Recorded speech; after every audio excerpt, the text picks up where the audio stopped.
എല്ലാവർക്കും നമസ്കാരം.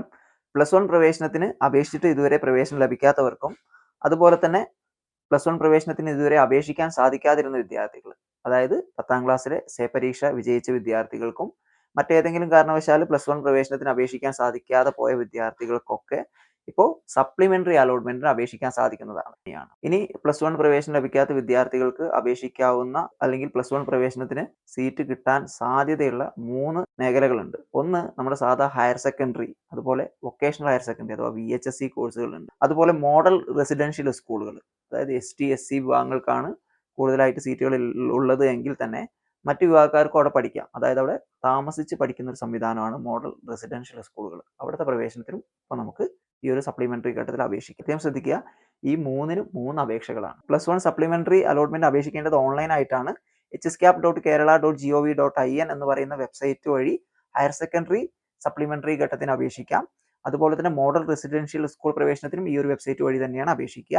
ഇനി VHSC അലോട്ട്മെന്റുമായി ബന്ധപ്പെട്ട് vhscap.kerala.gov.in എന്ന് പറയുന്ന വെബ്സൈറ്റ് വഴിയാണ് അപേക്ഷിക്കേണ്ടത്. നിങ്ങൾക്ക് സ്വന്തമായി അപേക്ഷിക്കാം, അതല്ലെങ്കിൽ സ്കൂൾ ഹെൽപ്പ് ഡെസ്ക് ഉപയോഗിക്കാം, അക്ഷയ കേന്ദ്രങ്ങൾ വഴി അപേക്ഷിക്കാം, CSC കേന്ദ്രങ്ങൾ വഴി അപേക്ഷിക്കാം. എങ്ങനെ വേണമെങ്കിലും നിങ്ങൾക്ക് ഓൺലൈൻ അപേക്ഷ നൽകാം. നിങ്ങൾ അപേക്ഷ നൽകുമ്പോൾ നിങ്ങൾ അപേക്ഷ ഏറ്റവും കൃത്യമായി തന്നെ അപേക്ഷ നൽകണം. ഇനി അപേക്ഷയെ തെറ്റ് വന്നാൽ നമുക്ക് തിരുത്താനൊന്നും അവസരമില്ല.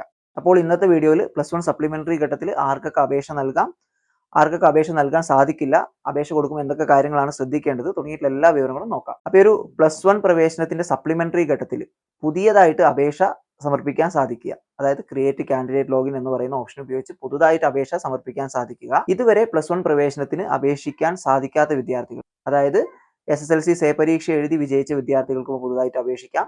അതുപോലെ മുൻപത്തെ അലോട്ട്മെന്റുകളിൽ, അതായത് മുഖ്യഘട്ടത്തിൽ എന്തെങ്കിലും കാരണവശാൽ നിങ്ങൾക്ക് +1 പ്രവേശനത്തിന് അപേക്ഷിക്കാൻ സാധിച്ചിട്ടില്ലെങ്കിൽ നിങ്ങൾക്കും പുതിയതായിട്ട് അപേക്ഷ നൽകാം. ഇനി അപേക്ഷ പുതുക്കി നൽകാൻ സാധിക്കുന്ന ആളുകൾ ആരൊക്കെയാണെന്ന് നോക്കാം. അതായത് കഴിഞ്ഞ അലോട്ട്മെന്റുകളിൽ അപേക്ഷിച്ചിട്ട് അലോട്ട്മെന്റ് ഒന്നും ലഭിക്കാത്ത വിദ്യാർത്ഥികൾക്കും, അതുപോലെ തന്നെ കഴിഞ്ഞ പ്രാവശ്യം അപേക്ഷിച്ചു അലോട്ട്മെന്റ് ലഭിച്ചു പക്ഷേ സ്കൂളിൽ പോയപ്പോൾ അപേക്ഷയിലെ തെറ്റ് കാരണം പ്രവേശനം നിരസിക്കപ്പെട്ട ആളുകളുണ്ട്, അവർക്കും അപേക്ഷ പുതുക്കി നൽകാം. അപേക്ഷയിലെ തെറ്റ് കാരണം പ്രവേശനം നിരസിച്ച വിദ്യാർത്ഥികൾ അപേക്ഷ പുതുക്കുമ്പോൾ ശ്രദ്ധിക്കേണ്ട കാര്യം, അപേക്ഷയിലെ തെറ്റ് തിരുത്തണം. അതുപോലെ ഏതൊക്കെ സ്ഥലങ്ങളിലാണോ പുതിയതായിട്ട് വേക്കൻസി വന്നിട്ടുള്ളത് ആ വേക്കൻസി ഉള്ള സ്കൂളുകളിലെ കോഴ്സുകൾ ഉൾപ്പെടുത്തിയിട്ട് വേണം അപേക്ഷ സമർപ്പിക്കാനായിട്ട്. ഇനി ഈ ഒരു സപ്ലിമെന്ററി അലോട്ട്മെന്റ് പ്രകാരം അപേക്ഷിക്കാൻ സാധിക്കാത്ത വിദ്യാർത്ഥികൾ ആരൊക്കെയെന്ന് നോക്കാം.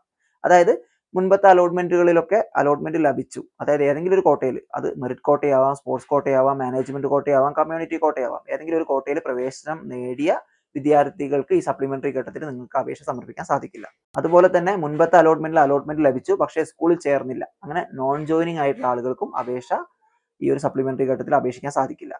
അതുപോലെ സ്കൂളിൽ ചേർന്നതിന് ശേഷം അപേക്ഷ ക്യാൻസൽ ചെയ്തവർക്കും TC തിരികെ വാങ്ങിയവർക്കും ഈ ഒരു സപ്ലിമെന്ററി ഘട്ടത്തിൽ അപേക്ഷ സമർപ്പിക്കാൻ സാധിക്കില്ല. ഈ ഒരു സപ്ലിമെന്ററി ഘട്ടത്തിൽ അപേക്ഷിക്കുമ്പോൾ നമുക്ക് ഇനി ഉൾപ്പെടുത്താൻ പറ്റുന്ന ഓപ്ഷനുകൾ എന്ന് പറയുന്നത്, നിലവിൽ വേക്കൻസി ഉള്ള സ്കൂളുകളിലെ കോഴ്സുകൾ മാത്രമാണ് നമുക്ക് ഈ ഒരു ഓപ്ഷനിൽ ഉൾപ്പെടുത്താൻ പറ്റുക. അതുപോലെ തന്നെ വിദ്യാർത്ഥികൾ വളരെയധികം ശ്രദ്ധിക്കേണ്ട ഒരു കാര്യം ഈ ഓപ്ഷൻ രജിസ്ട്രേഷൻ ചെയ്യുന്ന സമയത്താണ്. അതായത് ഓപ്ഷൻ രജിസ്ട്രേഷൻ ചെയ്യുന്ന സമയത്ത് ഇപ്പം നമുക്ക് ഓപ്ഷനിൽ ഉൾപ്പെടുത്താൻ പറ്റുക വേക്കൻസി ഉള്ള അല്ലെങ്കിൽ ഒഴിവുള്ള സ്കൂളുകളിലെ കോമ്പിനേഷനുകൾ മാത്രമാണ്.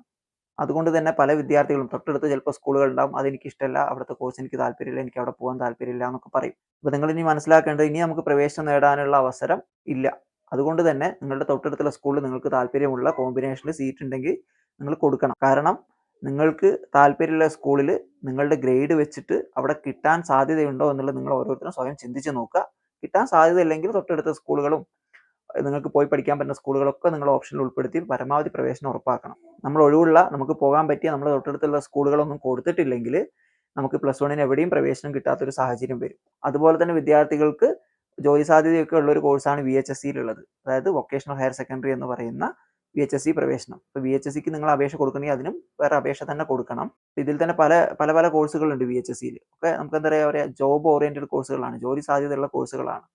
ഇപ്പോൾ ഡയറി ഫാർമർ ഉണ്ട്, ഫ്ലോറികൾച്ചറിസ്റ്റ് ഉണ്ട്, മാസ്റ്റർ ഗാർഡനർ ഉണ്ട്, ഗ്രാഫിക് ഡിസൈനർ ഉണ്ട്, ഇങ്ങനെ ഒരുപാട് കോഴ്സുകളുണ്ട്. അപ്പോൾ നിങ്ങളുടെ സമീപത്തുള്ള അല്ലെങ്കിൽ നിങ്ങൾക്ക് പോകാൻ പറ്റുന്ന VHSCയിൽ ഇത്തരത്തിലുള്ള കോഴ്സുകൾ നിങ്ങൾക്ക് നോക്കാം. ആ ഓരോ കോഴ്സ് സെലക്ട് ചെയ്യുമ്പോഴും അതിനനുസൃതമായിട്ട് നിങ്ങൾക്ക് എന്ത് ചെയ്യും, ഈ പറഞ്ഞ പോലെ ഫിസിക്സും കെമിസ്ട്രിയും ബയോളജിയും ഒക്കെ പഠിക്കാം. അതുപോലെ നിങ്ങൾക്ക് ഫ്യൂച്ചറിൽ മെഡിക്കൽ അനുബന്ധ കോഴ്സുകളിലൊക്കെ തിരഞ്ഞെടുക്കാൻ വേണ്ടിയിട്ടും സാധിക്കും. അതുപോലെ ഫിസിക്സ് കെമിസ്ട്രി ബയോളജി പഠിക്കുന്ന ആളുകൾക്ക് അഡീഷണൽ ആയിട്ട് ഈ VHSC ചേർന്ന് മാത്സും പഠിക്കാം. അപ്പം നിങ്ങൾ ഇപ്പോൾ ഫ്ലോറിക്കൾച്ചറിസ്റ്റ് എടുക്കുകയാണെങ്കിൽ അതിൽ വരുന്നത് അത് ഗ്രൂപ്പ് ബിയിൽ വരുന്ന കോഴ്സാണ്. അതിൽ നിങ്ങൾക്ക് വരിക ഈ പറയുന്ന ഫിസിക്സ്, കെമിസ്ട്രി, ബയോളജി നിങ്ങൾക്ക് പഠിക്കാം. മാത്സ് വേണമെങ്കിൽ നിങ്ങൾ അഡീഷണൽ പഠിക്കണം. VHSE ലഭ്യമായ കോഴ്സിനെ സംബന്ധിച്ചും കൂടുതൽ കാര്യങ്ങൾ അറിയണമെങ്കിൽ vhscap.kerala.gov.in എന്ന് പറയുന്ന വെബ്സൈറ്റ് സന്ദർശിക്കാം. +1 സപ്ലിമെന്ററി അലോട്ട്മെന്റുമായി ബന്ധപ്പെട്ട് ഇത്രയൊക്കെ കാര്യങ്ങളാണ് പറയാനുള്ളത്. വീണ്ടും പുതിയൊരു വീഡിയോയിൽ പുതിയൊരു വിഷയമായിട്ട് കാണാം. അതുവരെ എല്ലാവരോടും ഒരിക്കൽ കൂടി നന്ദി, നമസ്കാരം.